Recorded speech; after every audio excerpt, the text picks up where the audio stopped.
Hello YouTube content creator এবং blogger বলছি, যারা রেন্ডারিং করেন, প্রিমিয়ার প্রোর কাজ করেন, এডিটিং এর কাজ করেন, ডেডিকেটেড গ্রাফিক্স ল্যাপটপ খুঁজতেছেন, তাহলে ভিডিওটি আপনার জন্য। আজকে যে ল্যাপটপ রিভিউ করব সেটা হচ্ছে HP 745G6।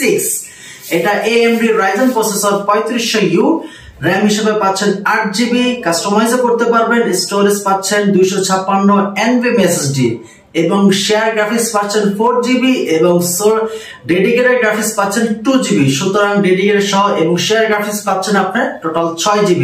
এটাতে rendering, Premiere Pro, Max, AutoCAD, illustrate, each and everything খুব স্মুথলি ভাবে করতে পারতেছেন।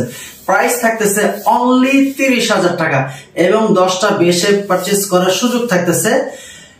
745G6 Ryzen processor, AMD Ryzen 5 Pro 3500U, 8GB RAM, dedicated graphics 2GB।